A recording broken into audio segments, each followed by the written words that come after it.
AITA for walking out after my wife brought her boss to our daughter's recital? I'm Lincoln, 41. Kelsey and I have been married for 11 years, and our daughter, Iris, is 8. Iris still asks me to check under her bed for monsters before she goes to sleep. She knows there are no monsters. I know she knows. At this point, it's just part of the routine. I look under the bed, tell her the coast is clear, and she says, I knew it, like she wasn't the one who asked. That detail matters because the worst fight in my marriage didn't start with cheating, at least not the kind people usually mean when they say that word.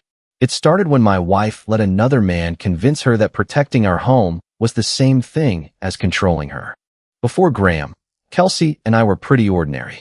We had years where money was tight enough that we discussed every grocery run. We had years where Iris was little and neither of us slept properly. We had arguments about whose turn it was to handle pickup, why the electric bill jumped, whether we really needed to replace the dishwasher that month, and whether my habit of leaving cabinet doors open was evidence of a moral failure. We also had good years. Kelsey was funny. She still is, when she's not trying to sound like someone else. She used to make fun of corporate language. If somebody said circle back at dinner, she'd make a face and say, we're not circling anywhere. Just tell me what you want. That's part of why I noticed when she started talking differently. At first, it was small. Graham says I need to think bigger. Graham says people stay stuck because they confuse comfort with safety. Graham says I've got a permission mindset. The first time she said that last one, I actually laughed because it didn't sound like her. She frowned. What's funny? Nothing. It just sounds like something printed on a mug. She didn't laugh. That should have told me more than it did. Graham was her boss. He was 46, polished in a way that made every sentence sound prepared, and good at making people feel like he had just noticed something special about them. I met him twice before things really went bad. The first time, he was charming. He shook my hand, told me Kelsey was one of the sharpest people in the room, and said I must be proud of how much she was growing. I said I was. Because I was.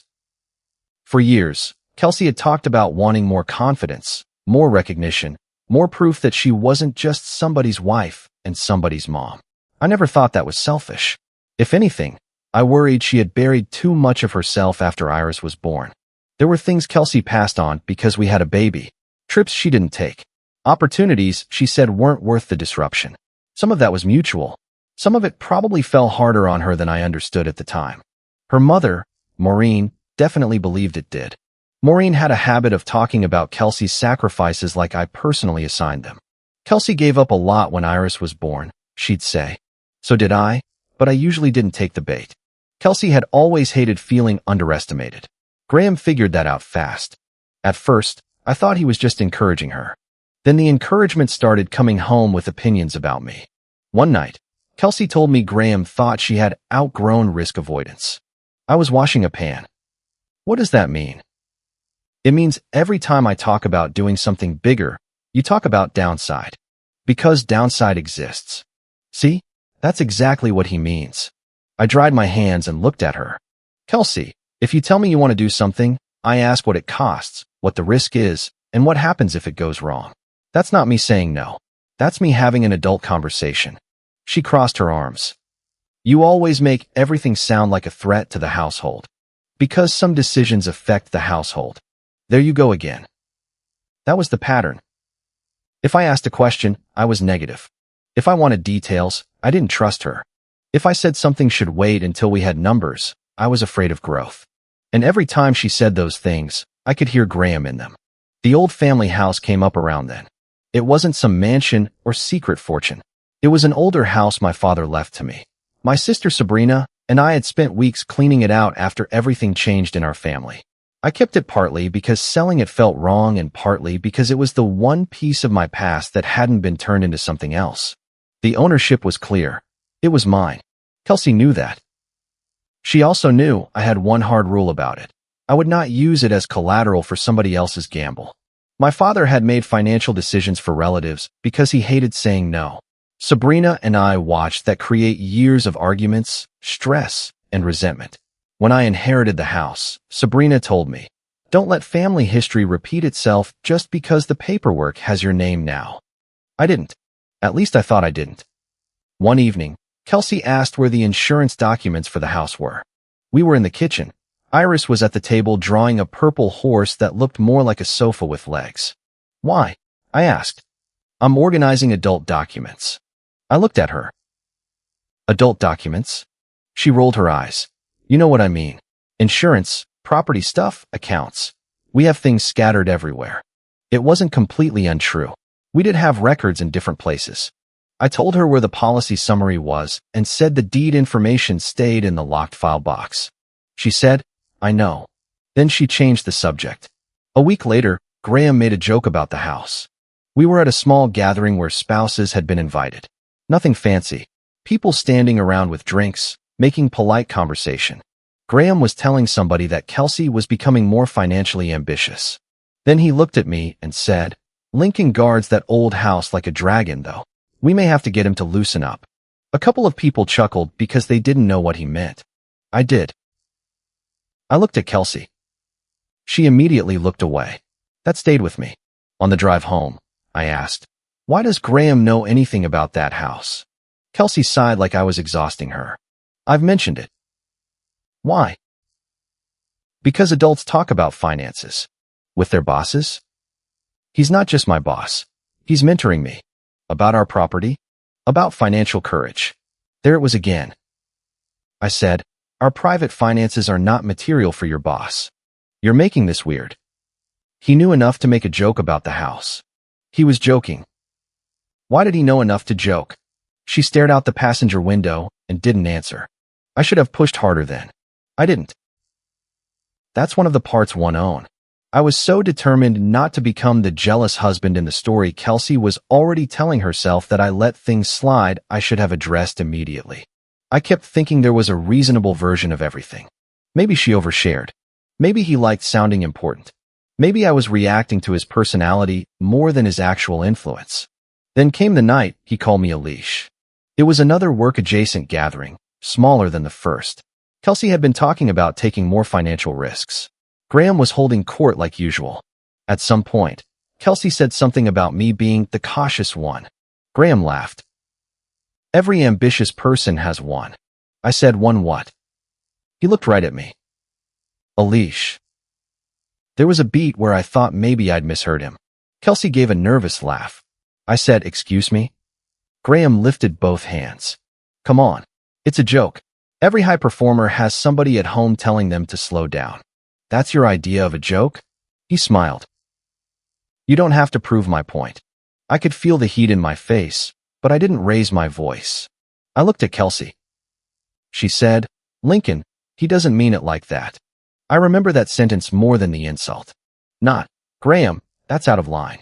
Not, don't talk about my husband like that. Just, he doesn't mean it like that. I left early. Kelsey stayed another 40 minutes. At home, we had the biggest argument we'd had in years. I told her I didn't care whether Graham thought I was cautious. I cared that she let him talk about our marriage like he had standing in it. She said I was being territorial. I said, he's your boss, Kelsey. He is not a referee in our marriage. He believes in me. So do I. No, you believe in the version of me that doesn't make you uncomfortable. That one hit. I asked her what exactly I had stopped her from doing. She couldn't give me a specific answer. She talked about tone, energy, the way I asked questions, the way I made her feel like she needed permission. Then she said the word leash. Not as a joke. She said, sometimes it does feel like that. I just looked at her. I don't think she realized until then how far she'd gone. The next important event was Iris's recital. She'd been practicing for weeks. It was one of those small school performances with folding chairs, paper programs, parents holding their phones up too high, and kids scanning the audience for familiar faces. A few days before it, Kelsey mentioned Graham might come. I thought she was joking. Why would your boss come to Iris's recital? He's been supportive. Of Iris. Of me. Then he can support you somewhere else. She gave me that look I'd started seeing more often. You don't get to decide who I invite. You're right. I don't control your invitations. I control whether I stay. She stared at me. I said, after he called me a leash and you defended him, I am not sitting there pretending he's a family friend. If you bring him to Iris's recital, I'm walking out. That is unbelievably childish. No, childish would be me making a scene. I'm telling you exactly what I will do. You'd leave your daughter's recital because you're jealous of my boss? This is not about me being jealous. This is about our daughter not becoming a stage for your boss to insult our marriage. Kelsey shook her head. You're proving everything he says. Then don't bring him. The night of the recital, I arrived early with Iris. She was wearing a dress she had changed her mind about 3 times and carrying a little hair clip she insisted I hold until she needed it. Kelsey came later. With Graham. I saw them at the back of the room. He had that relaxed smile he wore when he wanted people to think nothing bothered him. Kelsey saw me looking. For 1 second, I thought she might realize what she'd done. Instead, she walked him over. Lincoln, don't start. I said, I told you what would happen. Graham chuckled under his breath. Kelsey said, this is Iris's night. Exactly. She lowered her voice. Then act like it. I didn't respond. I stayed for Iris's performance. I want that part clear. I did not get up while my daughter was on stage. I didn't storm down an aisle. I didn't confront Graham. I watched every second of her part. She found me in the audience and smiled. That smile is why I still feel bad about what happened next. After the performance, people gathered in the multipurpose room for cookies and punch. Parents took photos. Kids ran between chairs. Maureen was there, along with a couple of Kelsey's relatives. Kelsey was introducing Graham to people. Then I heard her say, laughing, honestly, he's been my real partner in growth this year. I was standing close enough to hear it clearly. Graham smiled like he'd just won something. I waited until Iris was busy with 2 friends and Maureen was nearby. Then I walked over to Kelsey. I told you what would happen. Her face hardened. You're seriously doing this? Yes. Lincoln. I'm leaving. You're going to punish Iris because of me? No. I'm keeping the boundary I told you I would keep. Graham said, man, this is exactly the permission mindset we were talking about. I turned to him. Stay out of my marriage. He gave me a thin smile. Kelsey said, go then. So I did. That was the part people later used against me. And honestly, I understand why. Iris noticed. Of course she did. When I picked her up later, she was quiet for the first few minutes. Then she asked, why didn't you stay for pictures? I told her, Mom and I were upset with each other. You didn't do anything wrong. She looked down at the little program in her lap. Was it because of Mom's work friend? I didn't want to put adult conflict on her, so I said, it was because Mom and I didn't agree about something. She thought about that. Then she asked, why does Mom's work friend know about Grandpa's house? I looked over at her. What? He asked me if I liked going there. When? She shrugged. Before the show, he said it was an important house. I felt something cold settle in my stomach. I didn't question her more. I just said, okay. At home, Kelsey and I barely spoke. The next morning, Maureen called me. She told me I had embarrassed Kelsey, made Iris's night about myself, and behaved like a jealous teenager. I said, did Kelsey tell you what Graham called me? She said it was a joke. Did she tell you she invited him after I asked her not to? She is an adult, Lincoln. Yes, so am I. Maureen sighed. You've always been afraid she'll outgrow you. That was new.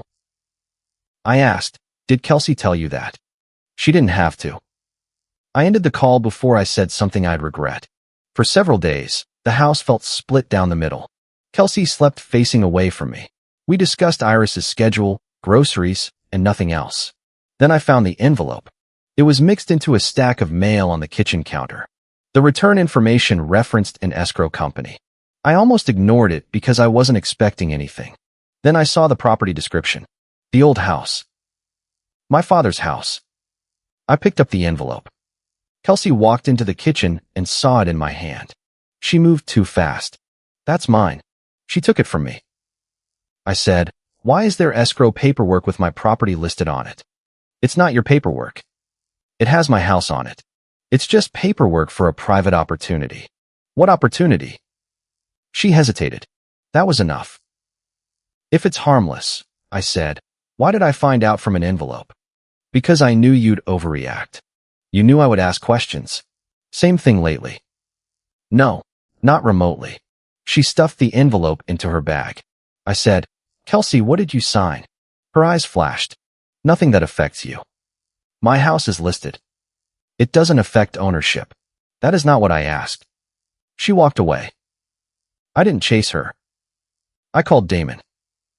Damon has known me long enough to tell when I'm about to do something stupid. I explained what I had seen. He was quiet for a few seconds. Then he said, "Do not accuse her of fraud. Do not call Graham.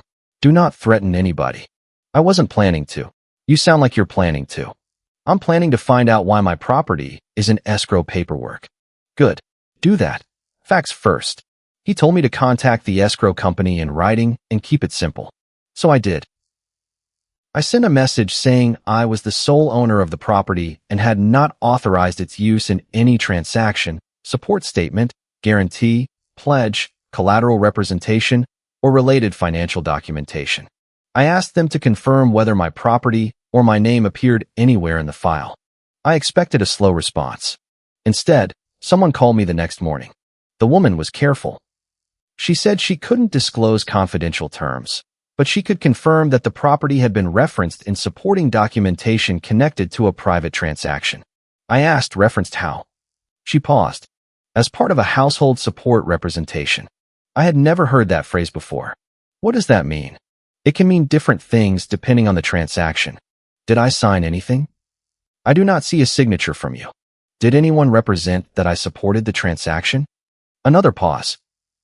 I think you should put your non-consent in writing, which you already have. We will flag the file for review. I asked her to send me whatever verification documents I was legally entitled to receive. Then I called Sabrina. I didn't tell her everything at first. I just asked whether she still had copies of some of the old records from Dad's house. She said yes. Then she said, "Why?" I told her. She went quiet. Finally, she said, "Lincoln, protect the paperwork before you protect anybody's feelings." I know. No, listen to me. Dad let people use his name because he didn't want conflict. Don't do that. I said I know. I'm serious. So am I. By that afternoon, I'd changed access to the digital records related to the house, moved the originals into secure storage, and asked the bank to require direct verification from me for any changes touching accounts connected to property expenses. I wasn't trying to hide money from Kelsey. I was trying to make sure nobody could create another gray area and call it harmless. The next day, I got the copy. It was called a statement of household support. The language was slippery.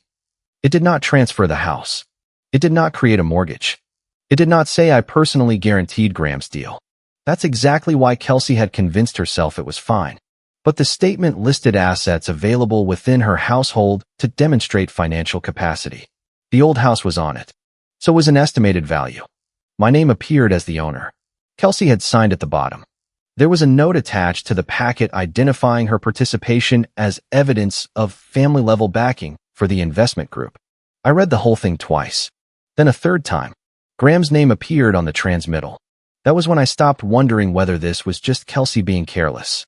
This had been used. I printed the pages and left them on the kitchen table. When Kelsey came home, she saw them immediately. Her face changed. I said, "Sit down." She didn't. "Where did you get those?" "The escrow company sent them because my property is listed. It's not binding." "That's your answer?" Graham explained this. Of course he did. It's a support statement. It's not a lien. It's not a mortgage. It doesn't transfer anything. You listed my house as household backing for his deal. It was to show capacity. My capacity. Our household capacity. No, my separate property. She rubbed her forehead. You are turning language into something sinister. You knew I would say no. Because you say no to anything you don't control. There it was. I looked at her for a long second. Then I said, "You knew I would say no, so you found a version of yes that did not need me." She flinched. I wasn't trying to land a perfect line. I was just saying exactly what had happened. Kelsey sat down. She said Graham told her the statement was mostly ceremonial. He said investors needed to see that the people involved had stable backing. He told her listing household assets did not mean those assets could actually be taken. I said, "Did he tell you he was going to use my name to reassure other people?" "He didn't use your name." I slid the transmittal page toward her. She read it. Her face went still. I said he did. She looked up. That doesn't mean he told anyone you invested. It says family-level backing. It's vague. That's the point. She stood up again. You hate him, so now everything is proof. I don't care about him enough to hate him. I care that he knew more about our finances than I did. You are jealous. No, I am angry. Same difference. No, Kelsey. Jealous is me thinking he wants you. Angry is me finding out you handed him information about my property after you already knew I didn't trust him. She said, you don't get to own all financial decisions in this marriage. I don't. I own this house. That ended the conversation. Not emotionally. Legally. The next morning, I sent formal written notice to the escrow company stating that I did not consent to any use of the house, its value, my name, or any suggestion of my support. I asked that any document implying otherwise be treated as disputed. I also notified the relevant financial contact listed in the paperwork. Then I separated a portion of our liquid funds. I did not empty our joint accounts. I moved enough to protect routine household expenses and made sure nothing could be transferred into the private deal without both of us approving it. Kelsey noticed the same day. She came into the room holding her phone. Did you change the account permissions? Yes. You had no right. I have every right to require both signatures on joint money when you're participating in an undisclosed private deal. I wasn't moving our money. Good. Then this changes nothing for you. She stared at me. You are punishing me. I'm protecting us from what you let ambition excuse. She gave a bitter laugh. That sounds rehearsed. It isn't. Over the next few days, things started happening fast. The escrow company froze the transaction pending clarification. A scheduled contribution didn't clear. Somebody else involved apparently started asking why an asset named in the support documentation was being disputed by its owner. Kelsey said almost nothing. Then, one Saturday afternoon, Graham came to our house. Not called. Not emailed. Came to the door and started pounding on it. Iris was in her room. I looked through the window and saw him. Kelsey came downstairs behind me. Oh my God. I said, take Iris upstairs. She didn't move. Graham knocked again, harder. I opened the door, but kept the storm door locked between us. He looked furious. Lincoln, what the hell did you do? I said, put your voice down. You froze the escrow. I disputed the use of my property. You have no idea what you've caused. I caused my own name to stop being used in a deal I never joined. He looked past me at Kelsey. Kelsey, fix this. That word mattered. Not explain. Not help. Fix. She said, Graham, lower your voice. He ignored her. To me, he said, you are destroying a major opportunity because of a personal grudge. You built your deal on a house you never had. His jaw tightened. The house isn't collateral. Then you won't miss it. You know that's not how this works. No, actually, I didn't know how any of this worked because nobody asked me. Kelsey said, Graham, leave. He looked at her like he couldn't believe she had said it. Then he pointed at me. This makes you look vindictive. I said, leave my property. He did. Not gracefully, but he left. 10 minutes later, Iris came downstairs and asked why Mom's work friend was mad. I hated that she had to ask. I told her, adults made a mistake with some paperwork. She said, are you mad at Mom? I looked at Kelsey. Yes. Iris nodded like that made more sense than lying. That night, Kelsey slept in the guest room. The next morning, a lawyer called me. He represented Graham in relation to the private transaction. His tone was cautious and professional. He said he wanted to clarify a factual issue. Then he asked, did your wife ever have authority over that house? I said no. At any point? No. Did you authorize her to include it in a statement of support? No. Did you authorize anyone to represent that you supported the investment? No. He paused. Did you know about the statement before this month? No. Another pause. Thank you. I don't need anything else from you right now. That call changed something for me. Until then, part of me had still wondered whether I was overreacting to a technically non-binding document. But Graham had a lawyer asking whether Kelsey had authority. That told me the distinction mattered. I told Damon. He said, "Good. Now don't get cocky." I'm not. You sound a little cocky. I sound relieved. Same advice. Keep everything factual. Then the family dinner happened. Maureen had pushed for it. She said the situation had gone too far, and the family needed to talk before Iris absorbed more tension. I almost refused. Then Kelsey said, "Maybe if everyone hears both sides, you'll stop making this sound criminal." That was the moment I decided to go. Not because I wanted an audience. Because I was done being accused publicly while I answered privately. Dinner was at Maureen's place. There were a few relatives there, not a huge crowd, but enough that I immediately knew Kelsey had already talked to them. The mood was tense before anyone sat down. I brought a small envelope with copies of the documents. Maureen started after dinner plates were mostly cleared. She looked at me and said, "I think you need to explain why you are sabotaging Kelsey's opportunity over your feelings about Graham." I said, "Is that what Kelsey told you?" Kelsey folded her arms. "Don't do that." "Do what?" "Make this a trial." Maureen said, "Lincoln, nobody is putting you on trial." I looked around the table. "Then why am I explaining myself to 6 people?" Nobody answered. Kelsey said, "Because you froze a deal connected to my professional future." "No, I disputed the use of my property. You know what that cost." "I know exactly what it cost. That's why I did it." Maureen shook her head. "You've been threatened by Graham from the start." I said, "He called me a leash in front of people. It was a joke." "He knew details about my house." "Kelsey is allowed to talk about her life." "Yes." "Then what's the problem?" I opened the envelope.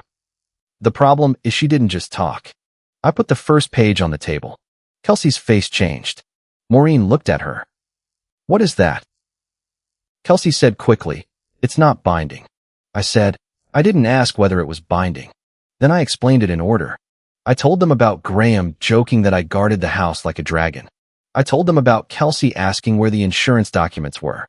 I told them about the envelope from escrow. I put the statement of household support on the table. I showed them where the house was listed. I showed them where my name appeared as owner. I showed them Kelsey's signature. Maureen stopped interrupting. Kelsey said, "I told you it was just to show capacity." I slid the transmittal page forward. "And this says it was used as evidence of family-level backing." One of Kelsey's relatives read the line twice. Kelsey said, "That doesn't mean Lincoln was an investor." I said, "I didn't say it did." Maureen looked at Kelsey. "Did he know?" Kelsey didn't answer. Maureen asked again, "Did Lincoln know you signed this?" Kelsey said, "No." That was the first moment the room changed. Not dramatically. No gasps. No speeches. Just people looking at the papers instead of at me. I said, "You called it independence." He called it leverage. Kelsey looked at me like I'd slapped her. I continued, "I'm not jealous of your boss. I am angry he knew more about our finances than I did." Maureen said quietly, "Kelsey, why would you sign something with his house on it if you knew he'd object?" Kelsey said, "Because it wasn't actually putting the house at risk." I said, "Then why hide it?" She looked at me. "Because you would have said no." "Exactly." She pressed her lips together. I said, "You did not ask for freedom. You asked me to pretend secrecy was trust." Maureen leaned back in her chair. For the first time since this started, she had nothing ready to say. Then Kelsey's phone rang. She looked at the screen. "Graham." Nobody said anything. She rejected the call. It rang again. Then again. Maureen said, "Answer it." Kelsey looked at her. "Mom." "Answer it." Kelsey put the call on speaker, maybe because she still believed Graham would say something that helped her. He didn't. His voice came through fast and tight. "Kelsey, what is going on? We have 3 people asking questions now." She glanced at me. "Graham, I'm with my family. I don't care where you are. You need to fix your husband." My stomach turned, not because of the words, but because of how casual he was saying them. Kelsey said, "What do you mean fix him?"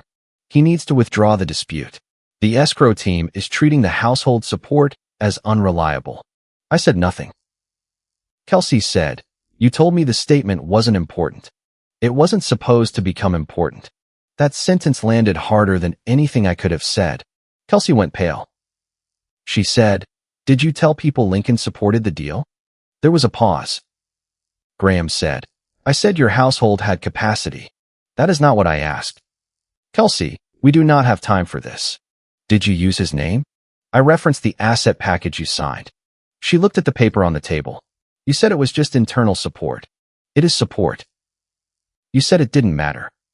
"It didn't until he decided to sabotage us." I finally spoke. "Do not call my wife to manage me." Graham snapped, "Stay out of this." I almost laughed. "This is my property." He said, "You are costing people money." I said, "Then maybe you should have gotten consent before using somebody else's asset to reassure them." He hung up. Nobody spoke for several seconds. Kelsey stared at her phone. Maureen looked at the statement again. Then she looked at Kelsey. "I didn't know this part." Kelsey said nothing. Maureen said, "You told me he was trying to control you." Kelsey's eyes filled, but she didn't cry. "I thought he was." I said, "You thought asking permission to use my property was control."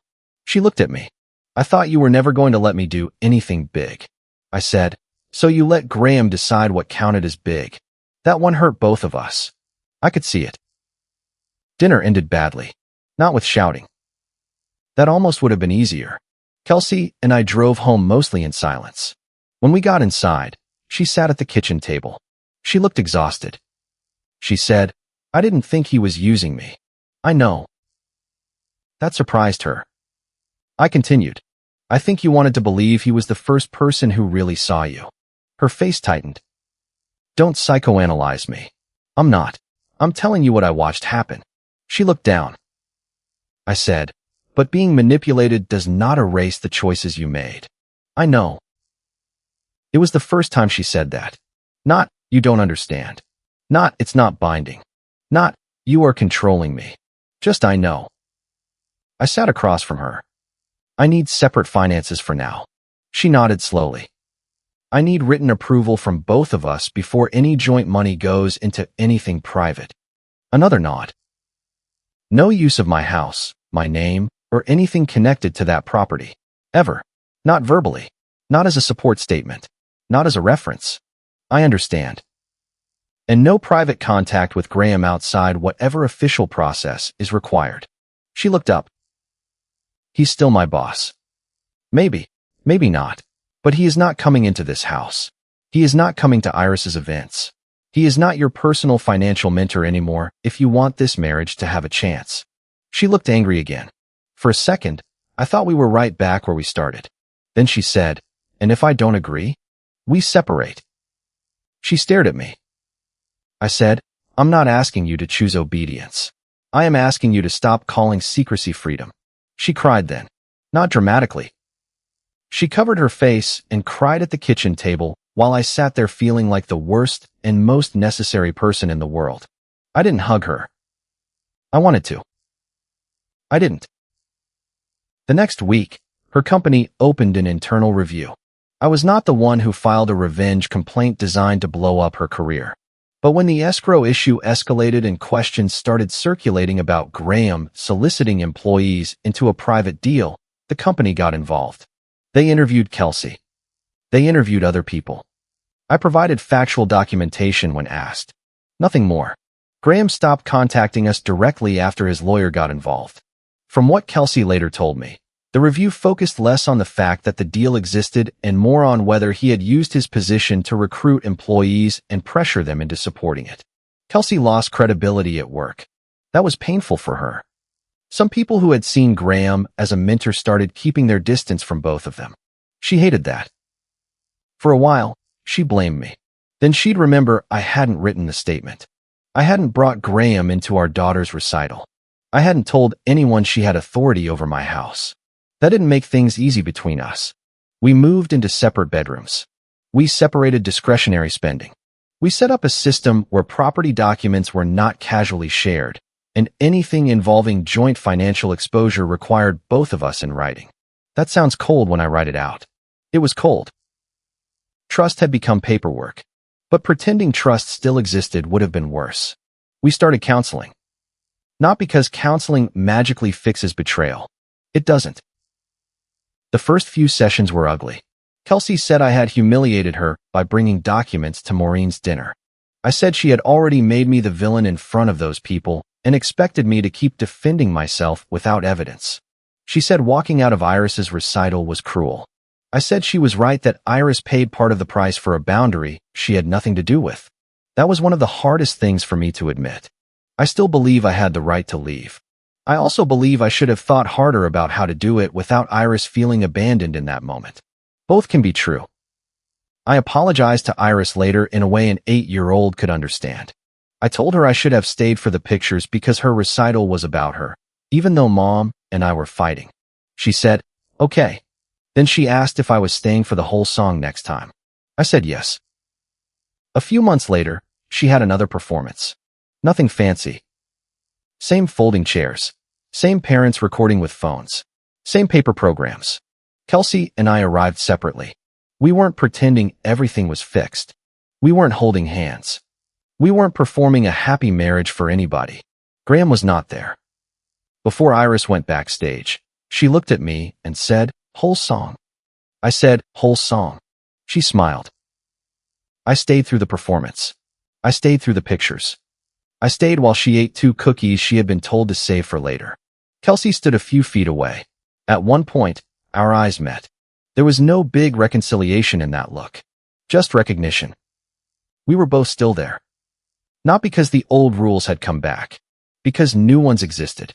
A week after that recital, Kelsey and I were reviewing our counseling notes at the kitchen table. She said something about how hard it was to tell the difference between a boundary and control when she already felt trapped.